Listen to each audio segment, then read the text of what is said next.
Hello and welcome back to the Inside Tack podcast. We're still here in Barcelona in our lovely podcast studio, and today we are talking all about simulation. So simulation in the America's Cup, basically when I started 20 years ago, wasn't a thing. And then for sure, around probably the end of San Francisco into Bermuda time. So we're talking 2-3 cup cycles ago, a decade ago, when the boats started getting fast. Simulation became a real thing. And now, boy, oh boy, we spend more time in the simulator, or as much time in the simulator as we probably do on the water. So we're really lucky today to be joined by Bledin Mon, one of our key sailing team members. And Bledin is the link between a lot of our designers in sail world, in simulation world, and has a very important job on the boat, flying the boat and trimming the sails. And Rich Young, who is pleased to have you with us, mate. Glad that you are alive and well, having had 2 massive weeks in the sim that we'll get into. But lads, we're going to talk all things simulation, decode it, talk about how it fits in the America's Cup world, because you hear about how it works in Formula One. And pick this thing apart. Rich, I'm going to start with you. At the very top, what is simulation? Yeah, so I mean, to me, simulation is it's the place where everything comes together, right? Like the team, we have so many people working on so many different aspects. And I think the biggest thing is just bringing it all into one place where we can test it all before it goes out onto the water, so that we can be efficient in the time that we spend with the yacht on the water, because it's a massive undertaking to be out there with, 50, 60 guys on, 50, 60 guys and girls on the water. And so, we test everything in the sim from the HMI that the sailors are holding, the electrical signals that come out of that go into our compute hardware, which is as it is on the yacht. That then feeds into the physics models, which are being used by our performance team, our design team, and a lot of the people back in Brackley. And then that then comes back through a graphics engine developed by our simulator team. The graphics are very cool. Graphics are very cool. It's always the selling point, when someone comes in, it's like, just take a look in those and have a look, see what you reckon. I've noticed that whenever there's a graphics upgrade, you're like, hey guys, just look at the waves today. The waves are pretty nice in the sim. Yeah, there's a lot of people back in Brackley working really hard on that, and so I think it's a really cool thing for them to see the gains that we've made through the cup, through the cycle in particular in that space, and then obviously the feedback straight to the sailing team of how all of these decisions that have been made by so many different people are going to eventuate on the yacht itself. Hopefully as best as we can, right? Yeah, like for us as a sailing team, it's kind of our way into the model. Like it's kind of, yes, we can look at all the graphs and all the plots that we get from the performance team, but actually sailing the sim is our chance to have a look at what the prediction tools are predicting. And as Rich said, kind of give us that first go at sailing the boat before going out there for real and using it. And I think it's quite a good timing when we're here today. Kind of on the eve of going sailing tomorrow. So obviously we've been piling the hours in over the last couple of weeks, and you've both just jumped out of the sim now, as I was down there. We've both just finished a session and hot-footed it straight up here to record the pod. So yeah, good on you, lads. Love that. Yeah. So it is. So it gives us a good kind of insight into what we'll see on the water, and really get ourselves dialed in.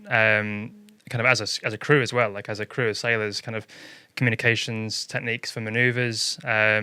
Kind of familiarity with the controllers and displays, and there's been a lot of tweaks between kind of the controls team, performance team, and the sim guys over the last few weeks, which should put us in a good place tomorrow when we get out. Yeah, absolutely. I'm going to give you my Cyclor / Grindor, a little bit basic. It's the coolest sailing computer game in the world that is designed for us to get the very best out of our sailing boat. If someone asks me what the sim is, I think that's what it is. It's a tool that is unbelievably cool to play with, and it is designed to help us get it's our RB3 as fast as possible, and it's quite a lot of fun as well. I really think that. Right, so that's the description of the sim. That's how we use it, and we're gonna knuckle down a little bit more into the sort of various aspects that we use it for, because there's a couple of different pathways we use it for sort of pre-starting and designing foils and tuning HMI. But Bleds, you and I have known each other for sort of 15 years through the sailing world. how did you get to be our lead, one of our lead trimmers and our key link to Rich in the simulator team? What's your story to be that guy? Yeah, so I guess like this time around is my third America's Cup. Actually doesn't feel that long ago that I was kind of joining the team for the first time. So as a 60-kilo little whippersnapper who then turned into a 90-kilo grinder for Bermuda. There was quite a transition there. You started at the top as a grinder anyway, and you've I've just gone backwards downhill. from there. You've gone downhill as you've turned into a trimmer son. Yeah, so I mean the in for me in a way was the Extreme Sailing Series back in originally 2012 and then again in 2014 with Ben after San Fran. So that was kind of my first into the kind of cup scene in a way, and for sure like the kind of engineering background that I had also helped. Kind of the 6 months before joining the team, I was kind of finishing off my final year at university and joined the team in Portsmouth as an engineer and a sailor, and then as you say, kind of transition through that campaign. I guess saw an opportunity that if I worked hard and I kind of on the fitness side, I'd get a chance of possibly sailing on the boat, and that was the aim. Have a ridiculous VO2 max, as we found out through all of our. Yeah. So a ridiculous brain and a ridiculous sort of heart and good lung heart and size lungs. as well. Yeah. I mean, it was. List. Yeah. I mean, we can all aspire to be blitzed, I think. Those things. Oh my goodness, that's not fair. So that was like, I mean, ultimately in my head, I was like, I wanted anything I can to get on that boat, and worked as hard as I could on those kind of 2 years in the run up to Bermuda. A fair bit of weight, didn't you? Yeah, like I think I joined about 70 kilos ish. Yeah. And then I weighed in at the end at 88 or so. It was a big step. You had a big set of love handles. I did kind of, I blew up like a bee. It was unbelievable. Yeah, you were pushing me for the tubbiest in squad at one point, which has never been done before. Never been done. Sorry, mate. You put me off there now, mate. Yeah, I know. And then, so raced the cup in Bermuda as a grinder. I did do some wing trimming in that kind of the summer before, when we had the two boats in the UK, and then after that cup went off and did the ocean race. So that's right. Quite the different tangent. Helming, obviously being a proud Welshman, taking the helm for the import race in Cardiff Bay. In Cardiff, that was good. I almost shed a tear watching that. That was cool, man. I love that. No, that was a heck of an experience. Like, I mean, it was completely new for me. Every leg of the race from the beginning was basically becoming a longer leg offshore for me. Like, I'd done basically no offshore racing before. Joined the team for that. Probably good that I didn't really know what was ahead of me. It was better that way around, I think. So did that campaign, which was really good fun. It was a young team. Turn the tide on plastic. Right? Yeah. Right. So with D Kafari. With D skippering. Yeah. So it was good. Really good fun. Mix of talent from kind of all areas of the sport, and got given a lot of responsibility as well because it was such a small team. So all the sailors actually probably had a good chunk more responsibility than they would have going into kind of a more renowned team as such. But yeah, did that and then came back and joined the team for the last cup as a kind of reserve mainsail trimmer. And then obviously a few things in the last kind of 9 months or so, that campaign changed and ended up trimming on the boat for the cup, which was quite the learning curve. There was a lot of responsibility, I guess, to take on. Yeah, to you pretty quickly at the end, and it was all in that. Yeah, it was in this kind of COVID-y time, and we were busy practicing when we could in Portsmouth before moving to New Zealand. Yeah. And then we had that hectic time in New Zealand, which was good fun. And maximise the boat. That's been referenced a lot in this room, actually. Oh, absolutely. I mean, that last 3-4 months out there were just it was phenomenal. Like, it was cool to see the team coming together, and obviously we were on the back foot at the Christmas regatta in December, and really managed to turn it around before the racing in January. So that was cool to be part of. And then now I'm back again for the third time. And you weren't tempted to become a grinder again? You were happy sticking as a trimmer?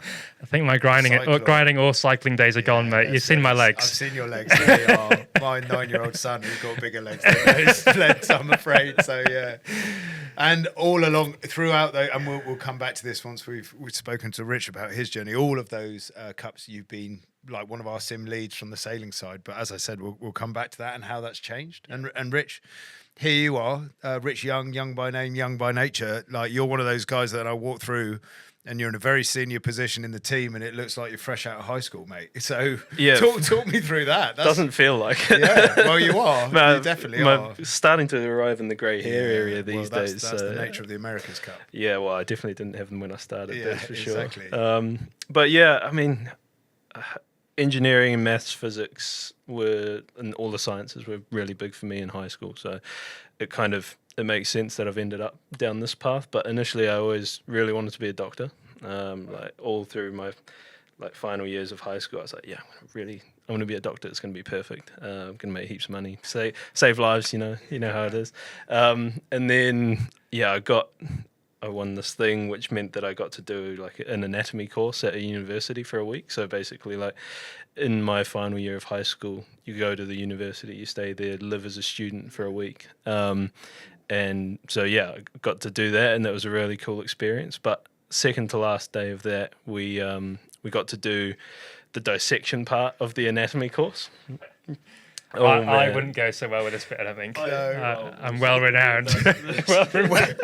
Bleds is a famous fainter whenever there's blood around. Yeah, well, I think there's a reason that Bleds and I are sitting on the couch together today. You're a bit fainty when it comes to blood. Well, we walked into the room and there's just like body bags everywhere. And I was like, oh, wow. Okay, this is getting pretty real. They unzip one and they're like, all right, we're going to do a dissection here today on the cadaver. It was an amazing experience, like to have the honour to go and do that. He fell over and slept through all of it. Well, then, yeah, like they started doing the dissection and I was out for the count within like 2 seconds. They opened it up, first cut, I was like, bang, on the floor, out. Back in 2017, when we used to give blood for our health measures, Bleddy gave a bit of blood and had the afternoon off, didn't you? Yeah, I think it was twice that campaign. Yeah, I fell off the seat, getting my bloods taken, and then I would just start lying down and just be lying on the floor and just. Yeah. Got a couple of fainters. Oh, okay. Well, maybe there's a correlation between fainting and being good at running simulators. Who knows? And so then after that, I was like, yeah, definitely not going to be a doctor. And then went to university and kind of picked up engineering as like. I wasn't really sure what I was going to do. Obviously, we can pick up the twang. You're a Kiwi man. Bloke. You're a Kiwi bloke. Born in South Africa and then imported into New Zealand like so many others. But I've fortunately lost the South African twang and picked up the Kiwi Who do you one. support when New Zealand play the All Blacks? That's the New Zealand play when South Africa play the All Blacks. Well, for the World Cup this year, it was South Africa. Oh, really? We'll put it that way. Okay. Selective. You're selective. So how do you then go from being a really terrible doctor to running the sim downstairs? Yeah, well, so then the next step was like I needed to find something to do at uni, try and keep myself out of too much trouble, and ended up in racing cars. And cars is your passion, isn't it? Yeah, I mean, it's definitely like my favourite pastime. Like I love working on cars with dad and mates and stuff like that, and then through university did a lot of stuff working on race cars, like Formula Student, and then a few bigger, more professional series, like some GT3 racing, some open wheel single seater stuff. Kind of did some mechanicking, worked my way up, started doing like data engineering, which is effectively like go around, pick data off cars, and then load cameras into certain bits of software so people can watch them back later. And then after that, ended up doing some more like race engineering type work, which is actually communicating with the driver through the race and stuff like that, which was a really cool progression for me to kind of see my passion grow in that direction. And I'm right in thinking around this time you might have had an internship somewhere? Yeah, around that time I may or may not have slept with the enemy a little bit and spent 3 months or so with Emirates Team New Zealand, which was an incredible experience for me, really. Having the chance to be exposed to the Cup life and what that entails, and everyone there was so helpful to me and like the development of my career going forward, because although motorsport was my passion, is my passion going forward, it's never really an option as a full-time professional career in New Zealand. It's not like the UK where you've got Silverstone, where there's Aston Martin just down the road, you're in Mercedes, or Williams down by Oxford. And so, that high level of engineering which I was aspiring to through my studies was only really an option in the sailing world. So with Emirates Team New Zealand. Let me get this right. You're a car nut from New Zealand who's done an internship with Emirates Team New Zealand, who's ended up living and working in the Formula One hotbed around Silverstone, but for a sailing team. Yeah. Okay. Yeah. Well, that was kind you of... must be gutted, right? Yeah, it must be so sad. It's terrible living in Barcelona. But yeah, that was the thing. It was, I saw this opportunity come up, and through my full-time job doing, I was working on a foiling boat before this. I kind of knew that this was probably my best way into this kind of sphere of, European engineering. And so for me, I saw the opportunity. I was like, yep, we'll do one cup cycle and then try and squeeze our way into F1.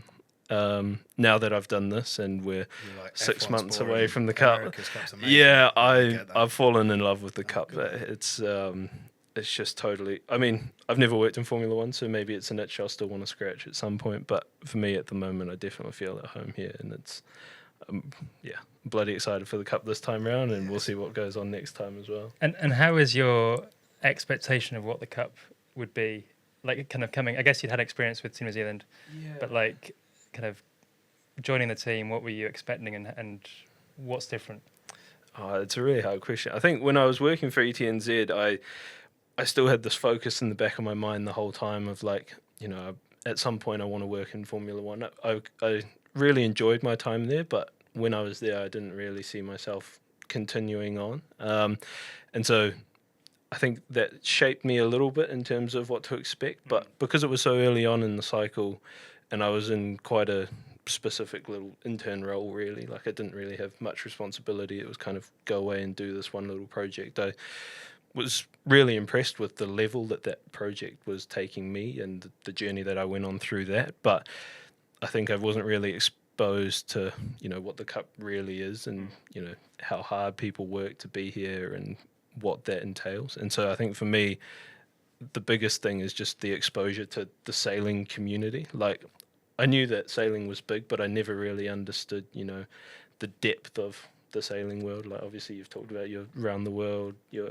extreme sailing series. It's kind of one of those things where I knew that those layers down to the grassroots level existed in motorsport, but I was never really aware of that coming from a sailing background or having not come from a sailing background. So that's been really eye-opening for me because it's funny how Rich being with Team New Zealand for a placement, but his eye being on the motorsport. Yeah.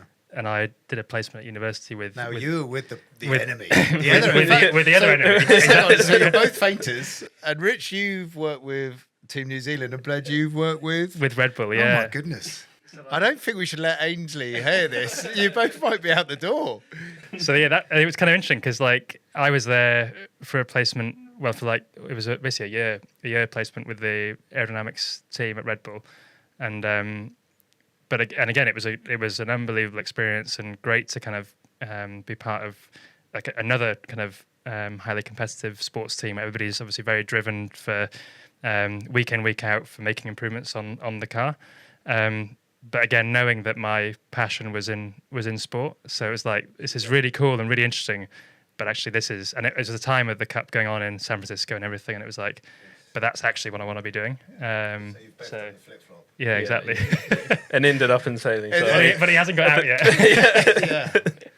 Yeah, right. And so Rich, growing up in New Zealand, you referenced earlier your first memories of the America's Cup were being a 14, 13-year-old kid at school watching the 2013 Cup, right? Yeah, exactly. And school stops and you all pile into the school hall and watch the America's Cup. Yeah, because it was obviously in the States, so time zone differences. It was like, rock up at the school at 6 o'clock in the morning, 7 o'clock in the morning, and everyone piles into the gymnasium and we've got the big screen on and everyone's, cheering for the home team. It was really exciting for, the first month or two, and then we all know what happened Yeah. after that. Well, it was still exciting, it was but- still exciting, yeah. but it got pretty stressful, and then in the end, not quite the result we were after. And Bled's your first memories of the cup?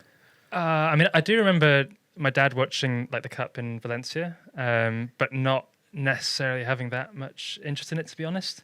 I think at that time I was like heavily focused on kind of dinghy sailing, Olympic sailing, and that was kind of my vision of where I wanted to go.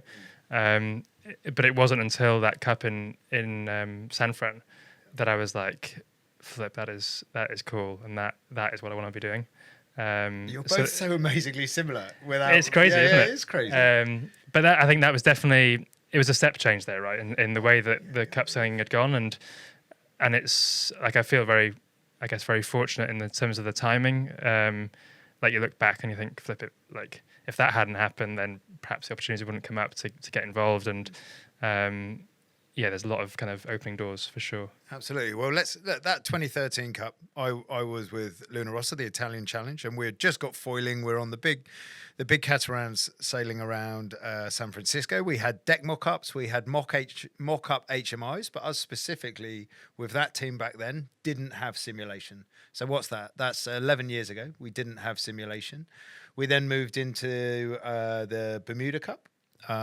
And simulation was a thing. Now, I would say if you were to split percentage-wise sailing time to simulation time, you were probably looking at maybe 20 to 30% simulation to 70% sailing. Right now in this cycle for us, you could almost flip that the other way. Is that fair, Bleds? Yeah, I mean, I think the sim is getting a lot of action. And I mean, when sailing ramps up in the summer, then the use case is slightly different, but still the amount of hours going into kind of the various sims that we have got is through the roof. And I think that's testament to, I guess, the work that's gone into improving the sim, making it more realistic. And that's kind of really got the buy-in from the sailing team, and we want to use it. So that's a good position to be in. Yeah, absolutely. And Rich, for you, the sim, it works on a number of levels, right? There's the match racing training element. We have the validation of our tools, like of our foils, of our sail setups and stuff like that. And we have the HMI tuning that we've sort of been doing in the last couple of weeks. So there's a lot of aspects you need to keep control of. Yeah, exactly. And I think those are definitely the ones that we're moving into now towards the end of the campaign. But particularly if I think back kind of 2 years to when I first started, what we were doing in that kind of first 2 years that first year or so that I was there, a big part of that is now driven by the rules that we have to compete under now. Like the fact we can only build one set of race foils for these yachts, and only 4 on the LEQ 12 means that you have to make some pretty serious and hard decisions pretty early on with not a lot of information about how you're going to want to be sailing the boat and the kinds of conditions that you're going to be racing in. Like those first 3-4 months of sim sessions, we didn't even know where we were going to be racing. Like we were still simulating as if we were going to be in Auckland, pancake flat water, which is obviously not the case here in Barcelona. So, that rule of limiting the number of components that you can produce means that the focus has to shift into making sure that you make the right components, not just the best ones. And so, I think we've progressed from that now into the, as you say, the familiarization, the racing side, and the constant thing that underpins the sim of model validation. Yeah. And Bled's, those sessions get pretty sporty, don't they? They can get a bit heated at times, yeah. They're full on, and it's good fun. It's it puts that extra element of pressure on. But as you say, we try and structure it as much as possible, similar to what we do on the water. So, as you say, we've got Ian Williams who's helping us out in the pre-start side of things. But we've also got our coaches Robbie and Zab as well. So they'll kind of run the session as such in a similar way that we would do on the water, and kind of Rich is facilitating that, I guess.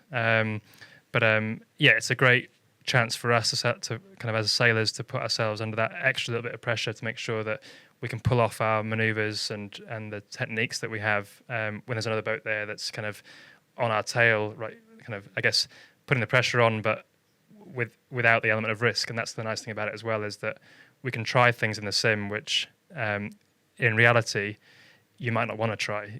Like you might not want to try it because you might write the boat off. So you push it hard in the sim, and it's very good for finding the limits, basically. So, and then the challenge over the next kind of 4 or 5 months will be seeing, okay, how close can we push it on the water towards where we are in the sim, and vice versa as well. We need to make sure we keep checking in as well, and making sure that what we're doing in the sim is realistic. Yeah, and I think one of the big things that whenever I go and sit in on a tactical pre-starty session on the sim, which I love doing because it's proper sport and I like how spicy it gets, is the comms loop. The comms loop from the last cup, where we had Ben driving on both tacks and Giles as a tactician, and they crossed the boat, versus a helmsman each side now.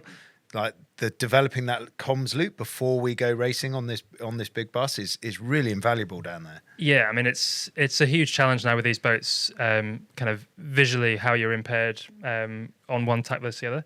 Like the opposite side helm is often your eyes when you can't see anything. So you've kind of got a boat that's split in half, and you're really reliant on the feedback from the two sides, and there's a lot of handovers going on. So the sim is really useful to that. And actually, I was just thinking then about what you were saying with kind of the 1v1 kind of match racing setups we've got as well. It was amazing when we got that set up. Suddenly the competitive level went through the roof, and like everybody was trying to get their extra few minutes in there to practice, and it was getting some serious hours.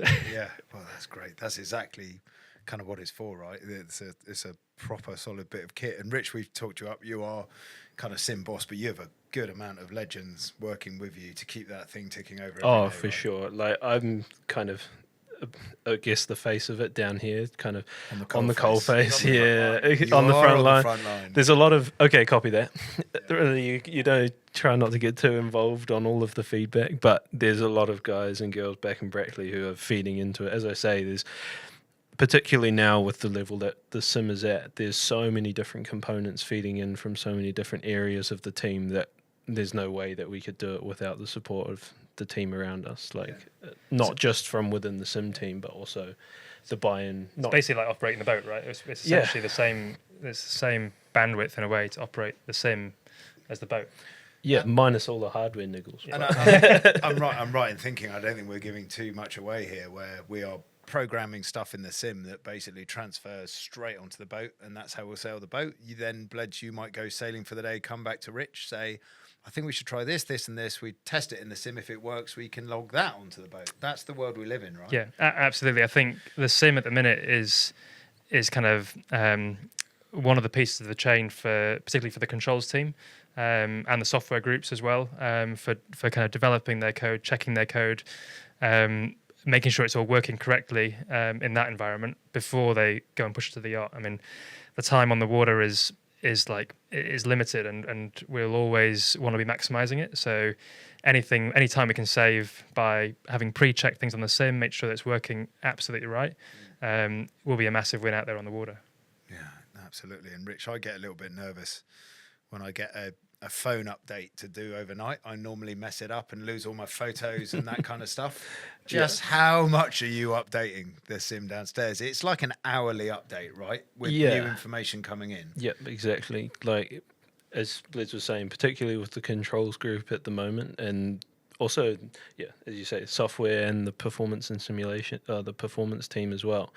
We spend a lot of time making sure that everything is as current as it can be. We try and lead the yacht as much as we can in terms of configurations and stuff like that. Like, there's some parts that we would have been active in the sim session that we just had, which won't be part of the launch spec for the yacht. And so trying to be a bit of a buffer between the controls group or whoever it may be and on the water time to make sure that we can absorb as much of that pressure as possible is kind of what our bread and butter, really. But yeah, it does mean that it can be pretty hard to keep on top of the updates that are flying in from a bunch of different directions and making sure that at the end result, the sailing team can still come in and the sim looks pretty much the same with a nice concise list of, hey, these are the things that we've updated since you were last in here.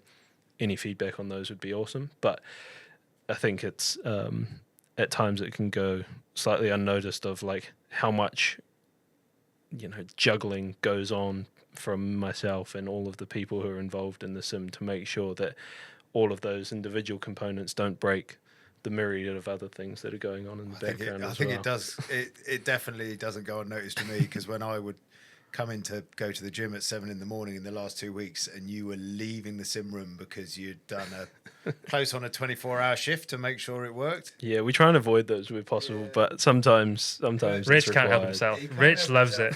He loves a 24-hour shift. The boys and girls in the shed, like working their asses off to make sure everything is tickety-boo on the yacht. And actually now, like, you guys are in that same ballpark. We're in that moment in the America's Cup, right? Yeah, that's the thing. It's like a minute saved now, or an hour's work now is minutes saved on the water maybe, but hey, it's all worth it, right? As Blitz says, we're so pressed for time on the water that we need to make sure we're making the most of it. That's right. Right. Before we move on to our quick fire questions, I've kind of got a bit of a story that really resonates with me with where sailing's got now, and around the simulator is a young sailor with our youth program, Alex Hughes. Didn't get an opportunity to go with the youth team after the first round of kind of interviews, sending his CV in, and he was cutting about in Weymouth, and Chris Draper, their coach, was just like, "Oh, Alex, come and have a go in the sim, mate. We're a man short today. We know you're interested in joining the program." He went and joined their team for the afternoon to go in the sim, have a play. He absolutely crushed it, like was amazing at the sim straight off the bat, and is now one of their sailors with APP and Bleds. He joined us with the INEOS Britannia to do some sailing with us. And I just get like Gran Turismo vibes. Have you seen the movie where the kid is like, right, we're going to take the best we're going to take the best Gran Turismo computer game driver and give him a contract? And we kind of are not a million miles off that in that simulator world. I mean, absolutely. I mean, it's a good point for like the Women and Youth America's Cup. A lot of the teams there haven't got the access to an AC40 yet, and are relying 100% on simulators for their preparation, their training. So it'll be quite telling. Like come August, September time this year, when I think they have a handful of days on a boat before they start racing. And I think it'll be quite impressive. Like I think like the development they'll have got just by sailing the sim will put them in a good place. I mean, there's always things that you're kind of missing, the things that aren't kind of 100% there. But I mean, yeah, I think as you say, this kind of the story of Alex. He came and joined the team here. Did a few days sailing, and we were like, actually, yeah, he's kind of got it. And that's all from the sim. Yeah, exactly. Yeah. Wow.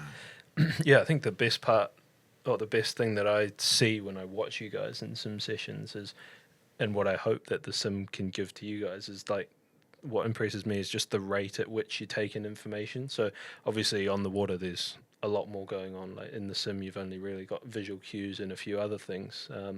But just the rate at which you're taking in all of the numbers coming off your displays and making split-second decisions, I suppose. Do you feel like the sim prepares you pretty well from the water from that perspective of like not just, where's a number, but also absorbing that and making a decision based on? Yeah, no, I think absolutely. And I think it gives you almost a dry run of the conversations. Like it kind of, you'll have the same conversations in the sim that we'll end up having on the water. So you kind of know the language you're going to use, like the coaches are sat there as well, so the coaches can kind of hear the conversations happening live in the sim, and we'll end up having the same ones on the water basically. So I think, yeah, as well as kind of the muscle memory side of things, which is definitely a big feature. There's just kind of the comms between all the sailors on board, and yeah, for sure, having been through it at least once or twice in the sim beforehand is really valuable. Right, we'll pause that section of the show there. Two biggest things I think I learned there were definitely, if you're a younger listener, make sure that when you go to university, choose the right internships, because you both nailed that. And also, if you're a younger listener and you have a PlayStation or something like that, and your mum tells you off for playing too much PlayStation, just go, "Hey, mum, I'm training for my future career in whatever it might be. So there's your little caveat to that. Right, boys, we got some quick fire questions. And ironically, I wrote these down earlier. And the first question I've got, this is meant to be really quick, but it will drag out to a half an hour conversation because that's how we roll, is what was your dream job growing up, and has that changed? Now, Rich, you answered that when you were talking about yourself. We've already been there. So yeah, it was doctor, and for sure it's changed. Yeah, and thank God it did. You saw one like human leg get cut open, and you were like, and that was that for not me. for me. Bledsie, dream job growing up? Um, You're going to say you're doing it, aren't you? I know you. Yeah, I know. I basically was to be a professional sailor, Yeah. and I mean, to be honest, it was as I said before, like it was never the cup. The cup was never on the radar.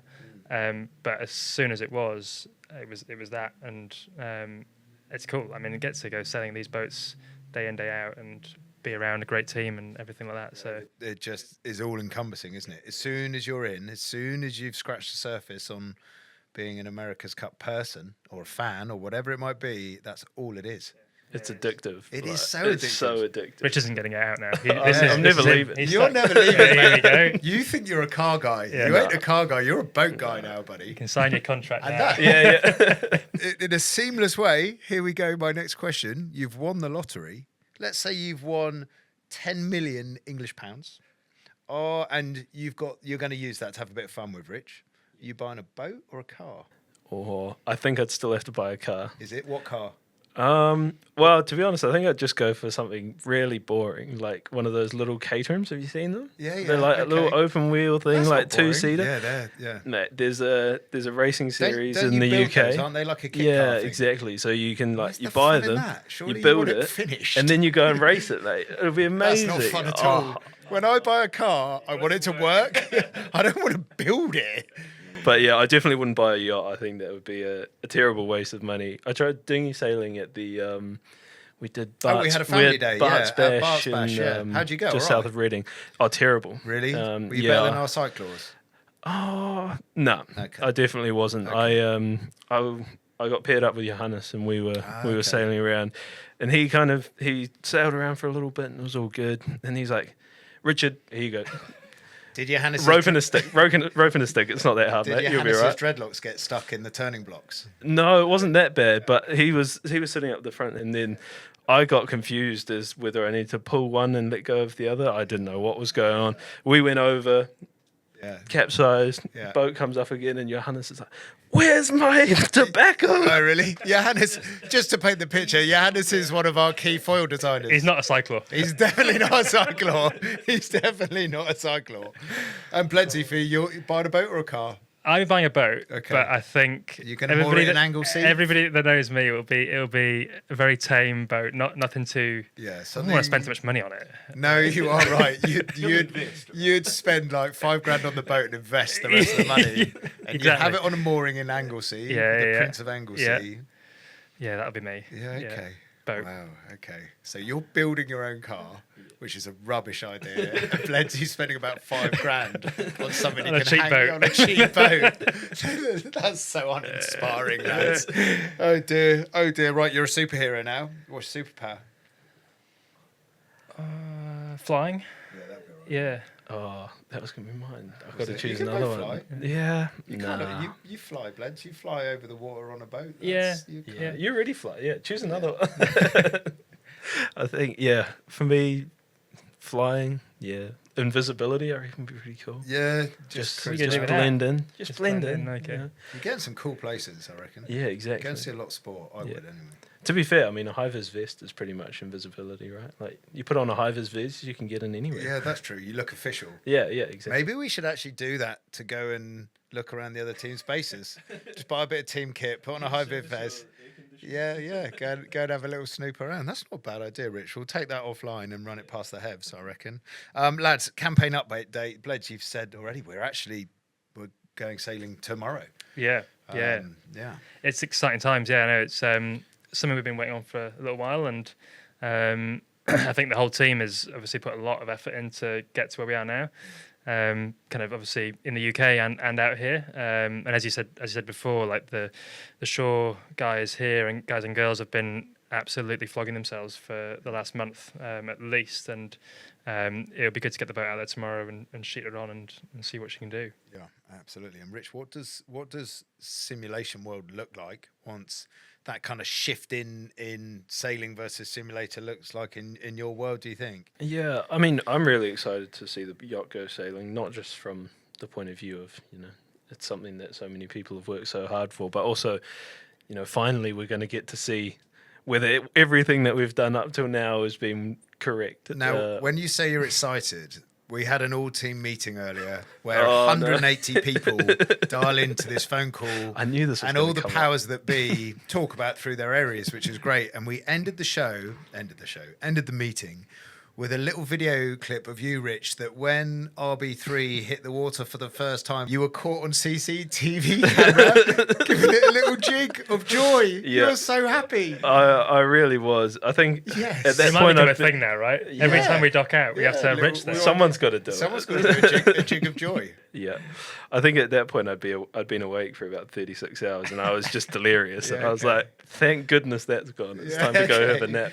We'll see you boys this afternoon. Yeah, right. You lot go for a tow around. Yeah, exactly. You go flying. And, but on back to a kind of a serious note, but like it's going to be cool seeing obviously having the boat out there sailing and actually being able to feedback on for the sim. Then when we're in the sim, okay, this feels different or this feels very similar, or because at the moment we're kind of going off like a bit of a judgment call based on what we know from last time around and what we learned from the small boats. Yeah. But actually, kind of in the coming weeks, we're going to be able to kind of actually give some feedback on actually what we're seeing out there on the water. Lads, we'll do our last section, and it's we finish with it the whole time. Under the INEOS umbrella, we have grit, rigor, humour. And I want you both to think of a story that can be America's Cup related, sailing related, car related, and something that resonates with you, that you've got a story that you can tell around one of those three topics. Bledsley, I'll start with you, chap. I think my big one would be around grit. And I mean, I think in the America's Cup, like you've got to have the grit. You've got to have that desire to kind of go the extra mile, do the long nights, do long days, and really kind of keep persisting, basically. And I think my story would come back to something that we mentioned, I think, right at the beginning around the experience in the last America's Cup when we were in New Zealand, and obviously didn't have a great start with the Christmas regatta. And I remember that period kind of from the end of December, over Christmas, over New Year, into January, where it just felt like the whole team came together and we knew we were in a bad position, but everybody kind of pulled in the same direction, and actually made a nice big step change by the time it came to racing again. So I think that kind of underpins a lot of what the America's Cup's about and what being a part of America's Cup team is. That's kind of my kind of recollection. And to your credit, as you've previously said, you were kind of as an understudy, as a trimmer, got put in the hot seat, had so much to learn during that time. And I remember specifically during the month leading up to the round robin starting, everyone was fairly fried, but you were buried in data, trying to get better every day, looking at the graphs, looking at the video. And your lovely wife, Nikki, would sometimes text me and she'd just be like, is Bled still there? And I'd have been home for an hour already. And I was like, yeah, to be honest, Nick, when I left, he was still there. And she would have to go to work and pull you out the office. At like 10 o'clock at night, she would literally have to go, come on, you've got to come home. Yeah. That's how deep you were at that moment. Yeah, and I think that kind of comes to that rigor side as well. Like you just have to chip away. You've got to kind of find all the small gains that you can in every area. And yeah, I mean, as Rich was saying before, like it is the fun part of it. Like if it was a 9 to 5, it would be boring. Like you have, like the fun part of it is the fact that you know that it's a race against time, and you know that every other team is pushing just as hard as you are. So, like, yeah, it is the main part of it. Yeah, finding the last 0.1%, right? Exactly. Yeah. And Rich, with you, a grit, rigor, humour? Yeah, I think I'm going to go with grit as well. Kind of America's Cup related, but not really. In a past life, I was a bit of a road cyclist, a bit of a road racer. Sorry, before we carry on, you were training late the other night, and you were sat next to me on a watt bike, and I glanced down and saw your numbers, and I was like, "That is a fit simulator." You be careful, mate. You get signed up. If you're not Yeah, well, I'm just trying to do the blitz trajectory, you know, engineer through grinder, through trimmer. We'll see where we end up. But yeah, so yeah, this was when it would have been around the time of the San Fran campaign. Actually, I was, you know, racing as a junior, kind of all over New Zealand. I was a little farm boy from just north of Auckland. Grew up in, you know, pretty nice temperate conditions, and we decided this year we're going to go and race the Junior Tour of Southland. So it's a race around Invercargill, which is one of the most southern cities in New Zealand. And around the same time, there's the men's Tour of Southland, which is one of the most famous stage races in New Zealand, which is known for being pretty gritty. It's gritty, isn't pretty it? gritty. Yeah. And I think actually Hamish Bond, one of the ETNZ cyclors, did really well in a few events there. Like I remember stories of them doing 65k an hour for the last hour in a road race. Downhill with a tailwind, I heard. Yeah. I hope so. But anyway, so I rocked up at this junior race, and I was, we sit down, we jump on the trainers, and we start warming up, and we think, it's pretty cold. It's pretty cold today, and being from Northland, when it's cold, you go and you put your arm warmers on. That's as cold as it gets. And so I was a bit chilly, so I was like, I'll put my arm warmers on. Dad, got a pair of gloves? He's like, yeah, got short finger gloves for you. And you're at the bottom of the South Island. We're at the bottom of the South Island in October, I think it was. So, you're coming out of winter. And we line up on the start line, and it starts raining, and I was like, shit, this is going to be pretty cold, but we'll get through it. It's an 80k road race. I was like 15 or something, and I think we had the commissaires talk to us at the start of the race, and they were like, we're tough Kiwi blokes. There are a few Aussies who'd come over to race as well, and they're got to show these Aussies what we do, and because they're all from Sydney and stuff, they haven't seen snow. So it starts raining. It's a 3-lap race, and so first lap goes by, and we're like, this is pretty hard. We go past the start finish line on the first lap, and it starts snowing. And we're like, oh gosh, this is going to be pretty tough. And then we keep riding around.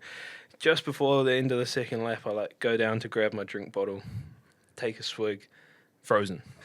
I was like, okay, this is properly cold now. And then so we see half the bunch pull off and stop. They're like, nah, we're having none of this. This is stupid. We're gonna call it a day. Me and my mate, who was also from Northland, were like, nah, go on, mate. We come so far, we might as well finish it. And then pretty much 5k after the start finish line, it's just sleeting. It was the most horrendous conditions I've ever ridden a bike in, and I was in lycra shorts, no leg warmers and arm warmers, and that was it. And I just remember being so cold, but determined to finish this race. And so it got to the point where I couldn't use my brakes or anything. My hands were so cold. I was changing gears with my fist. It was terrible. I don't know how my parents let me do it. Anyway, we finished the race, and I was we got there all wrapped up in the with the ambulance. They wrapped us up in the blankets, and I just started crying, and I was like, this was horrendous. But moved up 20 places on GC, so that's all right. And that, young Rich, or Rich Young, is why you can do 3 days straight in the sim with 1 million people giving you code updates. It's a bit of grit. 15-year-old, you froze yourself. Yeah, pretty much. But then I lost 40 minutes the next day because I was just so exhausted. Yeah. Oh my goodness. Oh wow. Well, that is gritty. I'd say that's one of the grittier stories that we've had on there. I don't know. Hendo's story about getting bolted into a hull. I was like, that's pretty gritty. Legends, I really appreciate your time today, particularly having done a double sim session with a bit of yachting going down tomorrow. Time is precious. Time is something that you cannot buy in the America's Cup. Pretty much the only thing you can't buy in the America's Cup. So for you guys to come and talk us through simulation, it's a word that we band around a lot in the America's Cup. Sim this, sim that, testing it in the sim. And to kind of paint the picture for us about what that actually looks like has been invaluable. So thank you so much for taking the time out. And as always, it's getting busy in the cup world, so make sure you follow us on social medias. Give us a thumbs up and a like, and or maybe a love heart or whatever that looks like for you. Yeah, a love heart for Rich, and obviously like and subscribe and follow Inside Tack, because they're just going to come at you thick and fast now as we get sailing and ripping, and yeah, good times to come, I'm sure. So you go and get some sleep. In fact, you get some sleep, because you're going to be he's got the big sales. job tomorrow. Yeah, I've got to Rich, get back to work. Yeah, you actually go back to work now. Yeah, and then what bike? But And then what bike? Oh, I love it. Well done, lads. It's been an absolute pleasure. Thanks And join us next time on Inside Tack.